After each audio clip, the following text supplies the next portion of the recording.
Hello guys, welcome back to my channel. आज मैं आपको बायो का एक बहुत ज़्यादा इंपॉर्टेंट टॉपिक समझाऊंगी। आज मैं आपको समझाऊंगी पुष्पी पौधों में लैंगिक जनन यानी कि रिप्रोडक्शन इन फ्लावर्स को मैं आपको हिंदी में समझाऊंगी। बहुत सारे स्टूडेंट्स का कमेंट आ रहा था कि आपने रिप्रोडक्शन इन फ्लावर को इंग्लिश में तो समझाया है बट हमको हिंदी मीडियम में पढ़ना है, आपने हिंदी मीडियम में नहीं समझाया। और जब हम गूगल पे या फिर यूट्यूब पे जब हम सर्च करते हैं इसको पढ़ने के लिए तो हम पाते हैं कि ऐसे वीडियोज़ तो हैं बट वो हमें उस या तो समझ में नहीं आता, या तो कुछ वीडियो बहुत ज़्यादा लंबी है, 40-40 मिनट की है, 50-50 मिनट्स की हैं और उन पे नोट्स भी नहीं है कि हम पढ़कर एक नोट्स तैयार कर सकें। तो आज मैं आपके लिए पुष्पी पौधों में लैंगिक जनन को समझाऊंगी और साथ ही साथ मैंने इतने सिंपल लैंग्वेज में नोट्स बनाया है कि आप अगर एक बार नोट्स को पढ़ लोगे, लिख लोगे तो आपको बहुत आसानी समझ में आ जाएगा। तो एक बार आप इसका स्क्रीनशॉट इस नोट्स का जरूर लेना। स्टार्ट करते हैं अपने वीडियो को। सबसे पहले हम डायग्राम देखेंगे। एक बार डायग्राम देख लेंगे ना तो सब कुछ हमें बहुत ही आसानी से हमारे मन में ना एक इमेज क्रिएट होगी, उस बेसिस पे हम लेकर इसको बहुत आसानी से पढ़ सकते हैं। अब ये देखो हमारा डायग्राम है। इससे पहले आपको मैं 2 सेकंड का टाइम देती हूँ, स्क्रीनशॉट ले लो। चलो स्क्रीनशॉट ले लिया। अब देखो ये जो डायग्राम है इसमें बाकी के और भी पार्ट्स हैं, जो पुष्प है, जो फूल है, उसके और भी भाग हैं बट वो सारे भाग इतने इंपॉर्टेंट नहीं है। इंपॉर्टेंट भाग कौन से हैं? जो कि मेल पार्ट है और जो कि फीमेल पार्ट है। अब सबसे पहले देखते हैं, इधर देखो आपको जो ये ब्लैक ब्लैक हाईलाइट मार्क जैसा दिख रहा है ना, इसे हम कहते हैं परागकेश। क्या कहते हैं इसको? हम परागकेश कहते हैं। और उसके नीचे जो ट्यूब लाइक स्ट्रक्चर उसे हम तंतु कहते हैं। परागकेश और तंतु, परागकेश को इंग्लिश में हम एंथर कहते हैं और तंतु को इंग्लिश में हम फिलामेंट कहते हैं। इन दोनों को कंबाइन करके इसे हम कहते हैं पुंकेसर यानी कि स्टेमेन। ये आपके फूल का मेल पार्ट होता है। आपके फूल का मेल पार्ट कौन कौन सा होता है? एंथर और फिलामेंट इंग्लिश में, और हिंदी में परागकेश और तंतु, इन दोनों को मिलाकर पुंकेसर, जो कि आपके पुष्प का मेल पार्ट है। ठीक है, अब हम आते हैं फीमेल पार्ट की तरफ। तो फीमेल पार्ट्स 3 होती हैं, स्टिग्मा, स्टाइल और ओवरी। और हिंदी में उसे हम कहते हैं, देखो, वर्तिकाग्र, वर्तिका और अंडाशय। वर्तिकाग्र को इंग्लिश में स्टिग्मा कहते हैं, वर्तिका को इंग्लिश में स्टाइल कहते हैं और अंडाशय को इंग्लिश में हम ओवरी कहते हैं। और इन तीनों को मिलाकर हम इसे कहते हैं स्त्री केशर या फिर कह सकते हो आप इंग्लिश में पिस्टिल। तो ये जो 3 भाग है ये स्त्री का भाग है और ये जो दोनों भाग है ये मिलाकर पुरुष का भाग बनते हैं, यानी कि पुरुष का जनन तंत्र बनते हैं। तो एक फूल है, उसी फूल में मेल पार्ट भी प्रेजेंट है और उसी फूल में फीमेल पार्ट भी प्रेजेंट है। उसके अलावा भी कुछ पार्ट्स देखिए, पंखुड़ी प्रेजेंट है जिसे हम दल कहते हैं। पंखुड़ी को इंग्लिश में पेटल्स कहते हैं। ये हमारा बाह्य दल है जो कि हरा हरा सा फूल के साइड में निकला रहता है ना, वो हमारा क्या है? बाह्य दल है, जिसे हम इंग्लिश में सेपल्स कहते हैं। ठीक है, तो ये तो आपका एक फूल का डायग्राम हो गया, आपके पुष्प का डायग्राम हो गया, जिसमें सारे पार्ट्स मैंने लिख रखे हैं इंग्लिश में भी और हिंदी में भी। आप सारी चीज इंग्लिश में मत समझो बट जो पार्ट्स होते हैं ना उसे इंग्लिश में भी जानना चाहिए और उसे हिंदी में भी जानना चाहिए। लेकिन इस फूल में तो दोनों प्रेजेंट है, मेल भी प्रेजेंट है और फीमेल प्रेजेंट है। लेकिन ऐसे भी फूल होते हैं जिनके अंदर या एक ही प्रेजेंट होता है, एक ही सेक्स, या तो मेल प्रेजेंट होता है तो फिर फीमेल, और ऐसे भी पुष्प होते हैं जिनके अंदर दोनों प्रेजेंट होते हैं। ठीक है, अब देखो ऐसे फूल को क्या कहते हैं। सबसे पहले देखो लिखा हुआ है कि पुंकेसर और स्त्री केसर पुष्प के जनन भाग है, कि मैंने बता दिया पुंकेसर मेल पार्ट है और स्त्री केसर आपका फीमेल पार्ट है। पुंकेसर में 2 हिस्से, 2 चीजों से मिलकर बनता है पुंकेसर, आपका परागकेश और तंतु। और जो स्त्री केसर है वो 3 चीजों से मिलकर बनता है, वर्तिकाग्र, वर्तिका और अंडाशय। ठीक है, उसके अलावा देखो एक लिंगी। एक लिंगी क्या होता है? जब पुष्प में कोई एक जननांग उपस्थित होता है। आपका फूल है, आपके फूल में कोई एक जननांग मौजूद है, या तो मेल या तो फीमेल, उसे क्या कहते हैं? एक लिंगी कहते हैं। एग्जाम्पल के तौर पे आप पपीता और तरबूज कह सकते हो। उसके अलावा उभयलिंगी क्या होता है? उभयलिंगी मतलब जब पुष्प में दोनों जननांग उपस्थित होते हैं, मेल भी और फीमेल भी, तो उसे हम क्या कहते हैं? उभयलिंगी कहते हैं। एग्जाम्पल के तौर पे आप गुड़हल यानी हिबिस्कस और सरसों देख सकते हो। हिबिस्कस का जो फूल होता है ना, अगर आप हिबिस्कस के फ्लावर को लेकर देखोगे तो आपको बहुत आसानी से जो एंथर है, स्टिग्मा है, स्टाइल है, ओवरी है, जो तंतु है, सब कुछ बहुत ही विजिबली आपको दिखाई देगा। तो हिबिस्कस का फूल आपके पास आसानी से आपको मिल भी जाएगा और आप उसको देख के एक बार मतलब साक्षात देख के आप समझ भी जाओगे कि ये जो फूल है इसमें मेल पार्ट कौन कौन सा है, फीमेल पार्ट कौन कौन सा है। अब देखो बात करते हैं हम अपने कि पुष्प का जो मादा जननांग है, जो फीमेल है, उसके बारे में पढ़ते हैं। तो आप मुझे बताओ कि मादा जननांग कितने हिस्सों से मिलकर बनता है? तो आप कहोगे मादा जननांग हमारा 3 हिस्सों से मिलकर बनता है, हमारा मतलब फूल का। अब देखो कौन कौन सा है। सबसे जो पहला वो है वर्तिकाग्र। वर्तिकाग्र जो ऊपर का भाग होता है, ये वाला भाग जो आपको थोड़ा सा बड़ा सा दिख रहा है ना, ये वाला हिस्सा, इसे क्या कहते हैं, हम वर्तिकाग्र कहते हैं। जो क्या कह रहा है कि ऊपर का भाग जो कि प्रायः चिपचिपा होता है, आप हिबिस्कस का फूल लोगे जो चिपचिपा हिस्सा होता है वो क्या होता है, वो होता है आपका वर्तिकाग्र। ठीक है, उस क्या कह रहा है, वर्तिका क्या होता है, मध्य का लंबा भाग। आपने देखा होगा बहुत सारी लड़कियों का वर्तिका नाम भी होता है। तो वर्तिका कौन सा होता है, ये जो ऊपर आपको दिख रहा है ना वर्तिकाग्र, इसका जो नीचे लंबा भाग है ट्यूब लाइक स्ट्रक्चर, उसे क्या कहते हैं, हम वर्तिका कहते हैं। और जो वर्तिका है वो नीचे एक सैक लाइक स्ट्रक्चर है गोल सा, उसे क्या कहते हैं, हम अंडाशय कहते हैं। ठीक है, अब देखो उसके बाद क्या है, अंडाशय आपका बहुत ज़्यादा इंपॉर्टेंट है। देखो मैं आपको एक बात बताती हूँ, आप जो फीमेल का पार्ट है ना, फीमेल के पार्ट के अंदर अंडाशय बहुत ज़्यादा इंपॉर्टेंट है। आप जब अंडाशय पढ़ना तो बहुत ध्यान से पढ़ना, जितनी जानकारी आपको इकट्ठा करनी है वो आपको अंडाशय के बारे में इकट्ठा करनी है। जैसे कि हम मेल फीमेल के बारे में पढ़ते हैं तो हमारा मेन मतलब अटेंशन का केंद्र कौन सा होता है, जो फीमेल होती है उसका यूट्रस एंड ओवरी, मेनली उसकी ओवरी। और जब हम मेल पढ़ते हैं तो उसका मेनली क्या इंपॉर्टेंट होता है, टेस्टिस। उसी तरीके से इसमें भी कुछ इंपॉर्टेंट पार्ट्स हैं। तो जो फीमेल का पार्ट है उसमें सबसे इंपॉर्टेंट आपका यानी कि फूल का अंडाशय होता है। तो देखो अंडाशय में क्या लिखा हुआ है, आधार पर उभरा भाग। आधार मतलब होता है नीचे, नीचे वाले हिस्से पे जो उभरा हुआ फूला हुआ भाग है उसे क्या कहते हैं, हम अंडाशय कहते हैं। उसके आगे लिखा हुआ है अंडाशय में बीजांड होते हैं। बीजांड को कहते हैं इंग्लिश में ओव्यूल। ठीक है, देखो ये आपकी ओवरी है, आपके फूल की ओवरी है और उस अंडाशय में क्या प्रेजेंट है, बीजांड प्रेजेंट है, यानी कि ओव्यूल प्रेजेंट है। ओवरी में ओव्यूल प्रेजेंट है, इंग्लिश में, हिंदी में अंडाशय में बीजांड प्रेजेंट है।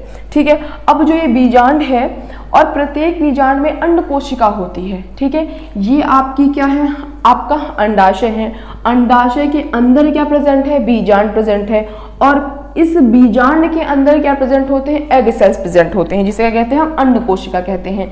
जब नर युग्मक और मादा युग्मक आपस में मिलते हैं, नर युग्मक मादा युग्मक मतलब जब मेल गैमेट्स और female gametes, male female gametes flower के जब आपस में मिलते हैं तो फर्टिलाइजेशन यानी कि निषेचन होता है। देखो वही लिखा हुआ है कि जब नर युग्मक और मादा युग्मक आपस में मिलते हैं तो निषेचन होता है और युग्मनज बनता है यानी कि जाइगोट बनता है, जिसमें नए पौधों में विकसित होने की क्षमता होती है। तो देखो कितना आसान है, मैंने कितनी आपको आसानी से समझाया है।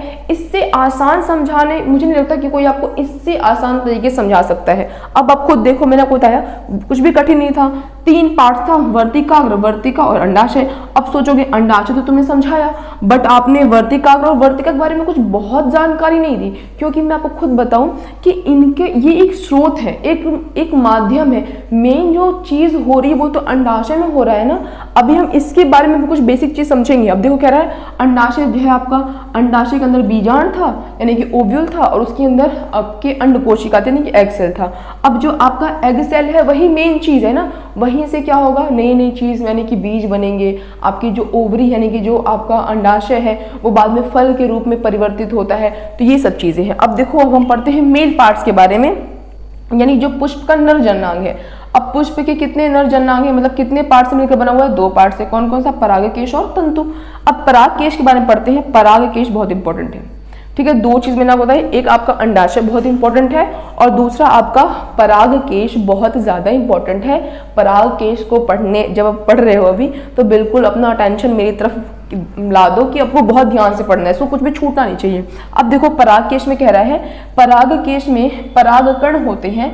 परागकण का मतलब होता है पोलन ग्रेन। जब आप फूल छूते होगे कभी कभी तो आपके हाथ में कुछ पीला पीला सा लग जाता होगा। जो पीला पीला आपके हाथ में लगता है ना वो क्या होता है, वो होता है परागकण, जो कि मेल का यानी कि जो फ्लावर का मेल गैमेट्स होता है उसके अंदर। तो देखो कह रहा है कि परागकेश में परागकण होते हैं जो नर युग्मक होता है, यानी कि जो मेल गैमेट्स होते हैं, मेल सेक्स गैमेट्स होते हैं। परागकण पीले रंग का होता है। जब आप फूल को छूते हो तो आपके हाथ में थोड़ा बहुत वो लग जाता है कभी कभी। कह रहा है परागकण वर्तिकाग्र से होते हुए, परागकण किससे होते हुए, वर्तिकाग्र। मैंने आपको बताया देखो ये हमारा परागकेश, ठीक है, जो ब्लैक कलर का बना हुआ है। यूजुअली ये ब्लैक नहीं होता है, मैंने आपको मार्कर से बनाकर दिखा दिया कि आपको देख के पता चले। तो ये क्या है, आपका परागकेश है। इस परागकेश के पास क्या है, इसमें क्या है, परागकण है, यानी कि पॉलन ग्रेन है। ये पॉलन ग्रेन उड़ता उड़ता उड़ता उड़ता आता है और आपके वर्तिकाग्र के पे आ जाता है। अब ये उड़ता उड़ता कैसे आएगा, परागकण कैसे उड़ेगा, हवा के माध्यम से, तितली के माध्यम से, भंवरों के माध्यम से, कभी आप ही जा रहे हो, आपने अपने हाथ से हिला दिया उसको, किसी के माध्यम से, जो इसका यानी कि जो परागकेश के पास जो परागकण है वो कहाँ आ जाता है, वर्तिकाग्र पे आ जाता है और यहाँ से होते होते, इस ट्यूब से होते हुए वो अंडाशय तक पहुंच जाता है। तो आपको समझ में आया कि अंडाशय क्यों इंपॉर्टेंट है, क्योंकि जो भी काम हो रहा है वो अंडाशय में ही हो रहा है। ये सब तो सिर्फ एक क्या है, माध्यम है। ठीक है, अब देखो क्या कह रहा है कि निषेचन के बाद, अब निषेचन के बाद मैंने क्यों लिखा, क्योंकि अब तो निषेचन हो गया ना, क्योंकि ये जो आपका परागकेश था इसके पास क्या था, परागकण था। फिर परागकण उड़ता उड़ता आया, कहाँ पे आया, वर्तिकाग्र पे आ गया। वर्तिकाग्र पे उड़ता कैसे आया, तितली के माध्यम से आ गया हो, भंवरों के माध्यम से आ गया हो, कभी हवा चली हो, कभी आंधी चली हो, या फिर कभी आप ही गए हो, उसको आपने थोड़ा बहुत हिला दिया हो, झकझोर दिया हो, तो जिसके माध्यम से परागकण किसके पास आ गया, वर्तिकाग्र के पास आ गया। अब उसके बाद से होते होते वो कहाँ पे आ गया, आपके अंडाशय में आ गया। अंडाशय में क्या मौजूद था, बीजांड मौजूद था। बीजांड के अंदर क्या मौजूद था, अंड कोशिका मौजूद थी। अब जो परागकण है और जो अंड कोशिका आपस में मिलेंगे, जब मेल गैमेट्स और फीमेल गैमेट्स आपस में मिलते हैं तो क्या होता है, फर्टिलाइजेशन यानी कि निषेचन होता है। और निषेचन के बाद क्या बनता है, जाइगोट बनता है। जाइगोट के बाद क्या बनता है, एम्ब्रियो बनता है। तो सेम चीज यहाँ पे भी होगी। देखो कह रहा है कि निषेचन के बाद युग्मनज में विभाजन होता है, क्योंकि अब देखो निषेचन हुआ, निषेचन के बाद युग्मनज बन गए यानी कि जाइगोट बन गए। जाइगोट बनने के बाद अब जाइगोट विभाजन करेंगे कि डेवलप होंगे, विकसित करेंगे। उसके बाद तथा बीजांड में भ्रूण का विकसित होता है। जो बीजांड था ना, बीजांड में क्या बन रहा है, अंदर से भ्रूण बनना यानी कि एम्ब्रियो बनना स्टार्ट हो चुका है। एम्ब्रियो बनना स्टार्ट होने के बाद अब क्या हो रहा है कि जो बीजांड था वो विकसित होते होते होते होते होते होते क्या बन गया, बीज बन गया। यानी कि जो आप बीज देखते हो ना, जो फलों में बीज होता है, फिर जो भी आप बीज देखते हो वो बीज कैसे बना है, वो बीज बीजांड से बना है। बीजांड क्या होता है, अंडाशय के अंदर बीजांड होता है यानी कि ओव्यूल, और उस बीजांड के अंदर अंड कोशिका होती है। तो जो बीजांड होता है ना वही विकसित होते होते होते होते क्या बन जाता है, बीज बन जाता है। और जो आपका अंडाशय होता है फूल का, अंडाशय विकसित होता है, परिपक्व होता है, मैच्योर होता है, और होते होते होते होते क्या बन जाता है, वो एक फल के रूप में अपने आप को कन्वर्ट कर लेता है, परिवर्तन कर लेता है। अब सोचो, आपके मन में सवाल आएगा कि जो बीजांड था वो क्या बन गया, बीज बन गया। जो अंडाशय था वो परिपक्व होकर क्या बन गया, फल बन गया। तो बाकी के पार्ट्स कहाँ चले गए, बाकी के पार्ट्स मुरझाकर झड़कर गिर जाते हैं। अंत में हमारे पास बचता क्या है, अंत में बचता है बीजांड जो कि बीज बन चुका होता है, अंडाशय जो कि फल बन चुका होता है। और यही वो चीजें हैं यानी कि जो अब देखो, फल तो हमने कंज्यूम कर लिया, हमने खा लिया, बचा क्या उसके पास, बीज बचा। अब इस बीज के पास कैपेसिटी है, इतनी क्षमता है कि अभी नए पौधों को विकसित करने की क्षमता अपने अंदर रखती है। इसीलिए रिप्रोडक्शन इन फ्लावर को हम इतने ज्यादा सीरियस से पढ़ते हैं कि कैसे रिप्रोडक्शन हो रहा है, कि फ्लावर में ऐसा क्या है कि वो सेक्सुअली रिप्रोड्यूस कर रहे हैं। मन में सवाल आता होगा ना, तो वही है। अब तो क्या कह रहा है इस दौरान पुष्प का बाकी भाग मुरझाकर गिर जाता है। सारे पार्ट्स मुरझाकर क्या हो चुके हैं, गिर चुके हैं। हमारे पास सिर्फ और सिर्फ क्या बचा है, बीज बचा है और फल बचा है। बीज किससे बना हुआ है, बीजांड से, और फल किससे बना हुआ है, अंडाशय से। अब कह रहा है जो आपका लास्ट पार्ट है तंतु, जो ये था ना परागकेश के नीचे क्या बना था, तंतु। अब तंतु के बारे में पढ़ते हैं। तो देखो लिखा हुआ है सॉरी कि तंतु पोषक तत्व को परागकोश और परागकण के विकास के लिए पहुंचाने का कार्य करता है। जाहिर सी बात है, जब मेल एंड फीमेल जब हम रिप्रोडक्शन पढ़ते हैं तो उसमें जो स्पर्म होता है उसको न्यूट्रिएंट चाहिए होता है। सेम एज पॉलन ग्रेन को भी क्या चाहिए, पोषक तत्व चाहिए कि नहीं चाहिए। तो पोषक तत्व के लिए ये उनको पहुंचाने का क्या करता है, कैरी करने का काम करता है। तो मैं उम्मीद करती हूँ गाइज आपको आज का टॉपिक बहुत ही सिंपल लैंग्वेज में, बहुत ही आसान भाषा में आपके दिमाग में फिट हो गया होगा। और अगर आप ये टॉपिक देख के अपने एग्जाम देने जा रहे हो तो मैं उम्मीद करूंगी आपको एग्जाम में सपोज 5 मार्क्स का क्वेश्चन है, 10 मार्क्स का क्वेश्चन है तो 10 आउट ऑफ 10 मिले। तो आज की इस वीडियो के लिए बस इतना ही। मिलेंगे नेक्स्ट वीडियो में किसी और बहुत ही इंटरेस्टिंग और इन्फॉर्मेटिव टॉपिक के साथ। तब तक अगर आपको मेरी वीडियो इन्फॉर्मेटिव लगी हो, इंटरेस्टिंग लगी हो तो मेरे वीडियो को लाइक कर देना और मेरे चैनल सब्सक्राइब करना। That's all, bye guys.